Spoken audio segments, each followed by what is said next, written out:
I'm now going to hand over to our last keynote speaker today, which is Emily Chase from the Arts Council. Hello, lovely. Okay, so firstly, thank you very much for inviting me. It's I feel like I've come through the whole journey of Hertfordshire Year of Culture, because starting with Arts Council in January last year, it feels like I've seen that kind of whole spectrum. So it's been really exciting to be part of, so thank you. So my name's Emily Chase. I'm the relationship manager. I have a specialism with children and young people, and I'm based at the Arts Council England. I thought I'd open up my presentation with this slide, because it feels like this sort of reflects the last 12 months of being kind of upside down, and our world's being turned in a completely different direction. But I think actually Hertfordshire Year of Culture has really shown that the arts are adaptable and responsive and flexible, and actually can make this a positive thing. So Arts Council, for those of you who don't know who we are the Arts and Cultural Development Agency for England. We have staff that cover 5 areas of the country, and they're broken down there. And we cover all art forms, and we support other sector support organisations, such as the Bridge organisation that you've just heard from. So just to give you a quick overview of what I'm going to kind of cover, I thought it would be useful to have some reflections on kind of the arts and cultural sector as a whole, as we are now, just a quick overview, how Arts Council are responding, and our vision for how arts and culture can support recovery, some of my reflections on Hertfordshire Year of Culture, and then maybe some directions going forward. So where are we now? The impact, I don't really need to tell you the impact of the pandemic and what it's had on the arts and culture. But what I think is really interesting is how the sector has behaved, and it's told Arts Council a lot, and how we can utilise this to inform our way of working and the sector's decisions and planning going forward. We're in a real opportunity for change, to learn from what we've experienced and to continue to show how arts and culture can play a more integrated role in supporting our communities and our places.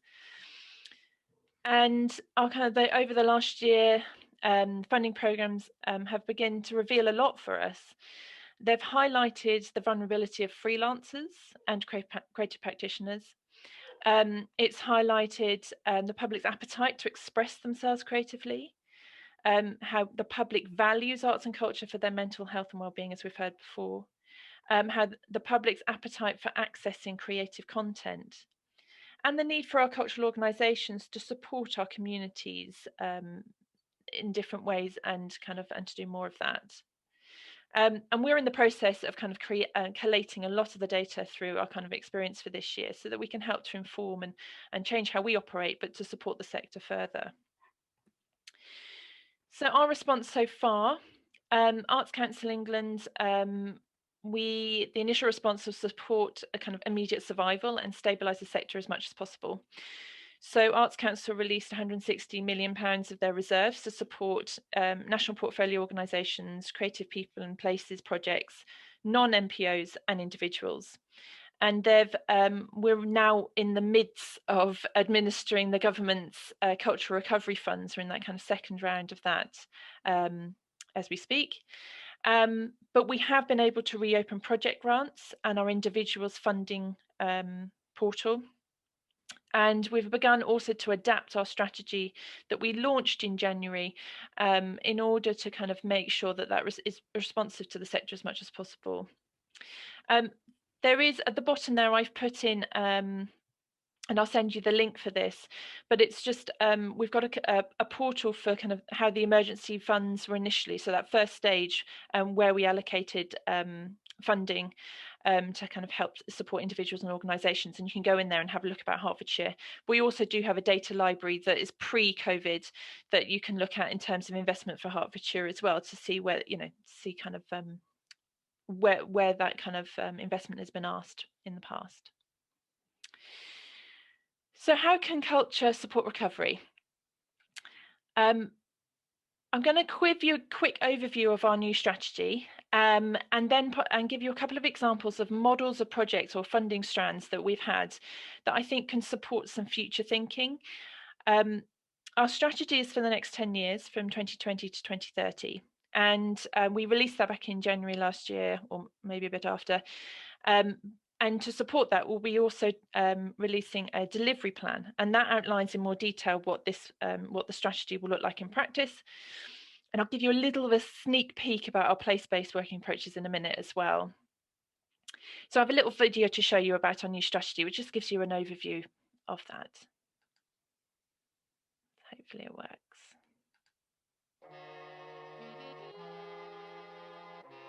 Let's create a country united by culture to be happier, healthier, excited, inspired, to make sense of our world, sense of ourselves, comforting the lonely, helping kids become grown-ups and grown-ups become kids again. Bringing us all together with the freedom to ask difficult questions and take a stand, to make your mark and make a difference. Where your age, your colour and your bank balance don't matter. Where it's about who you are, not where you're from. About what you do, not what you can't. For the change the worlders and the just for funners. The kids with ambition and the ambitious with kids. In villages, towns and cities. In playgrounds and packed concert halls. In rooms above pubs and festivals in fields. Playing to crowds of thousands and audiences of one. Now, let's create.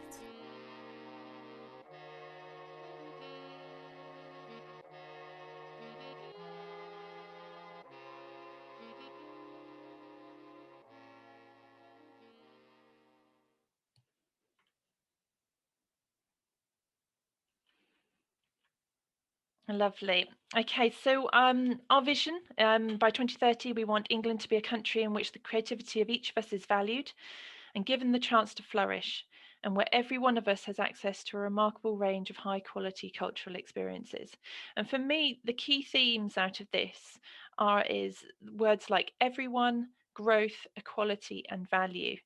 And for all of us to take responsibility for creating opportunities so that everyone can experience high quality arts and culture. So how Arts Council are planning to kind of realise this vision? There's 3 outcomes, the end points, and then also to support that, there's kind of 4 investment principles that will inform how we allocate kind of funding and make those decisions. So I'll talk a little bit about the outcomes. There's creative people, a creative and cultural country, and cultural communities. Creative people. This outcome is about everybody being able to express themselves and learn creative skills, to have an opportunity to develop creativity and talent, to make new work, to take part in the arts and learn more about ourselves and our cultures through creative expression. And I think a key thing for me in this one, a key theme for me is about it's how can individuals relate to these art forms? How can they see themselves there? Is everybody represented? Are cultures represented? And how can we use creativity to kind of strengthen empathy and support kind of community development? So the second is cultural communities. And for me, this is about kind of shaping place identity and expressing regional cultures and heritage and creating identity. Supporting economic regional agendas and how the arts can support tourism, high street return, growing regional businesses, attracting investment and developing new partnerships. It's about shaping a place-based approach to community engagement and ownership, and in growing and investing in existing cultural assets and creative individuals. And themes for me for this, again, about partnerships, and not just cultural partnerships, about authentic needs analysis, so building on what's actually there and being responsive to that. The third outcome is making a creative country. And this is about supporting our existing professional cultural sector to work more effectively and develop talent. It's about shaping expertise. It's about being the leaders in the world's cultural sector and to broaden innovation and opportunity. It's about supporting high quality grassroots and how this should feed into the creativity of the country and shape our identity. But equally, how our existing high quality sort of leaders in the cultural sector should also inform grassroots activity too. So the two strands of funding I was talking about that kind of reflect our strategy, I thought I'd just talk about them because I think they're really interesting models for thinking about even the smallest of projects. These two programs resonate with our outcomes and our kind of best practice models. I'm not necessarily advising you apply for these two, partly because CPP, Creative People and Places Fund, hasn't reopened, but it does plan to, and Welland, Hatfield and Broxbourne would be eligible for those. But the Thriving Communities Fund has actually closed now, but they're really good models to kind of think about what the ingredients that might resonate in projects that you might be thinking of in Hertfordshire. So Creative People and Places focus on, it was a project strand that focused on parts of the country where the involvement in arts and culture is significantly below the national average, and it's about delivering projects rooted in their communities. They're action research projects, meaning they gather data and research as they go to feed into stronger practice in the future, and are reflective and responsive throughout their process. Their objectives are to utilise high quality arts and culture, to engage communities in low cultural engagement areas, find out what the key drivers are for engagement, and then encourage and support grassroots creative development of individuals and organisations. So the aim of the kind of fund was to widen engagement with high quality arts and culture, develop and share high quality arts and culture, develop effective place-based practice, and strengthen communities. And for me, some of the kind of key themes for successful models within these and where they've really worked well is when a project has understood existing provision and the gaps that are there, where strong partnerships have been formed, where it's been a needs-led strategy, where it's been reflective and flexible evidence-based approaches, where quality is continually assessed, and an activity that demonstrates value for money. Some of the interesting overspill impacts for some of the Creative People and Places projects that we're seeing come out is the economic impact and how it's actually contributing to local economic growth. We've seen these projects increase footfall in town and city centres, increase consumer spend, change the perceptions of a place and therefore increased repeat tourism. We've seen stronger local business partnerships, develop skills and creative enterprise. We've seen them grow and sustain local arts events and also contribute to wider sector economic objectives of an area. For example, in some areas like agriculture and things like that are very intrinsic to that place. And also the overspill impact, as we could have guessed, is health and well-being as well.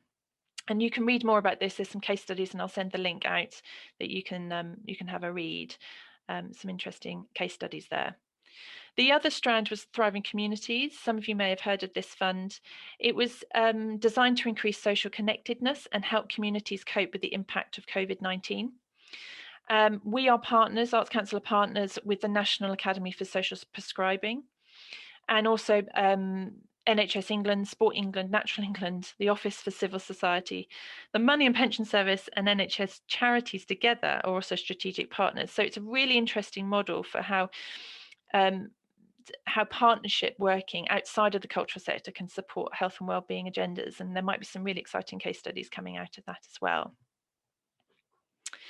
So just to give you a little kind of insight, a little glimmer of our delivery plan that we will be launching soon. One of the areas will be a kind of a place-based approach. And there'll be kind of 3 strands to this. And I just thought it'd be very useful to kind of just have a quick insight.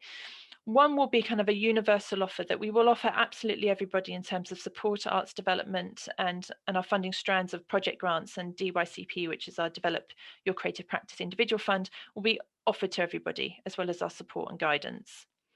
Then we will continue to kind of invest in existing where we have invested before, and just realign those to support our new strategy.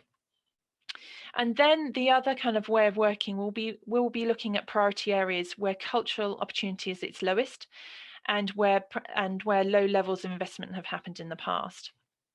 And so it'll be interesting to kind of have a look into deeper depth of Hertfordshire and see where those pockets of activity might be, and one I'm happy to talk about more in the future. We also have a lot of resources and research that support development of place-based approaches in infrastructure. And I will also, after this event, share those links with you as well, because there's some interesting models about kind of arts and place-based shaping and things like that. So Hertfordshire Year of Culture and my reflections of that. I think I've seen nearly all of our strategic themes reflected in the activity of Hertfordshire Year of Culture. I think it's really exciting that we're seeing new digital ways of working, new audiences develop, new models of engagement explored, community rooted activity, responsive programming, information data gathering, to name but a few. And I think that's really exciting bedrock for the legacy of Hertfordshire Year of Culture. I particularly like the support and infrastructure linking to schools and how that's brought together inspirational ideas for schools, expressed creativity from schools, how strands have supported teachers and innovative practice. And I think that's a really strong legacy for work to be built on in the future. I think Hertfordshire Year of Culture has really highlighted things like underrepresented art forms such as craft groups and sort of bubbling up activity of new art studios. And I think obviously alongside raising awareness of the arts, I think it also is a beacon for how Hertfordshire values the arts. I really think the kind of health and well-being research is a really strong thing to kind of develop further and to explore more. It was really exciting to see Welwyn Garden City celebrating their kind of centenary.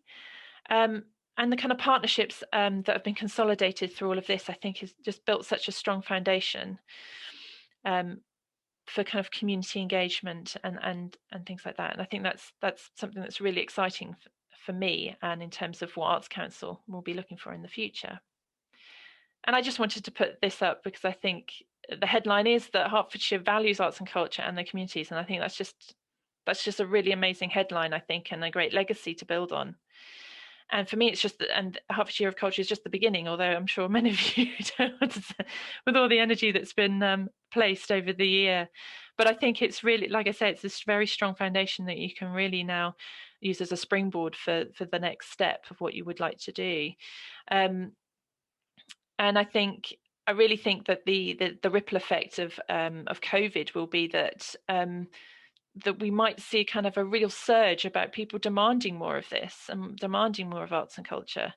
So that, I think, for me is a really exciting pivot point, for the future. So next steps, if any of you have these bubbling up ideas or project grants, Arts Council is here to help to advise and support any kind of ideas that you want to. We have our project grants is open. It is being absolutely pushed to its limits at the minute. People are applying left, right and centre for it, but that shouldn't put you off. Please put applications in. And I would just say, try and make those projects as strong as possible with kind of consolidated partners and an evidence-based approach, and showing as much value for money as possible. And to just say, I can send you details if you, I'm aware of time. So there's also just with the Cultural Recovery Fund consuming quite a lot of our time at the minute, that has had a ripple effect on kind of the turnaround time for project applications. So if you do need to know those timelines, just let me know. The Develop Your Creative Practice is the individuals funds that we offer, and that is open. There's key points throughout the year where you can apply. So do look into that. And we also have a page on our website for other sources of funding, because we're not the only funders out there. But that we can support in thinking around how you might kind of seek other funding from other places as well. And like I say, really happy to support with advice and support. If you have other groups that would like to hear about how to apply to us or work with us, or just even talk about strategic thinking, do get in touch. And that's me. Yeah. Emily Chase, if you need to get hold of me, do ask me any questions. And I haven't seen if any questions have been popping up, so I don't quite know. I think you've if we obviously have covered any. everything really well, Emily, so there hasn't been any questions, so that's fabulous. Thank you. Zoned everybody out.